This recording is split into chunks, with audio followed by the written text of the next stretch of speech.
You know, one of my favorite scriptures in all of the New Testament is found in that conversation in Mark 11. I talk about it all the time at the gathering, and I talk about it from time to time here on this broadcast connection with you. Jesus is talking to his disciples, and he tells them, well, first there's an interrogative, there's a question. They're looking at this tree that has been withered up and died, and they're remembering that this tree that Jesus was speaking to that did not bear fruit, you know, the fig tree, that it died. And so there was some conversation centered around that. And Jesus said to his disciples, have faith in God. In the Greek, it actually says, have the God kind of faith, meaning have God's faith, the faith that God used when God spoke to life and spoke everything into existence. Have God's faith.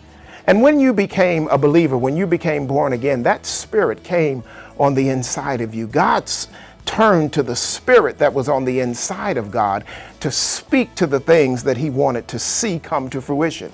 You and I have the same ability to speak to the things that we want to come to fruition, but we speak believing the spiritual authority that rests on the inside of us, and that really rests on the inside of us, but that rules everything outside of us. What are you saying, Pastor? Listen, in that text, 3 times Jesus says, say to the mountain, and the mountain be removed. If you don't doubt, but say, you will have. And once you don't doubt and you speak to it, you will have what you say. 3 times in that text, Jesus talks about saying. He talks about talking, but only 1 time does he talk about faith. 1 time he mentions belief. 3 times he mentions to say.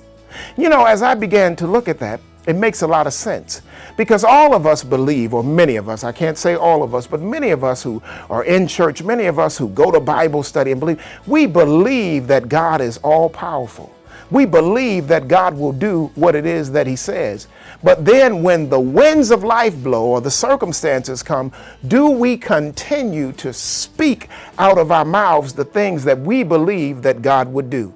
If you want this mountain to be removed, Jesus said, have the God kind of faith and speak to it. So speak 3 times more than you've been doing. Speak 3, 4, 5 times according to God's word. Stop talking about the circumstance. Stop talking about what it looks like, and talk about what it is that God told you it would be. Call those things which are not as though they are. 3 times he says say.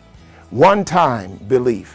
You already have belief, but are you speaking God's word to bring to fruition the very thing that you believe in your heart that God has a will to produce in your life?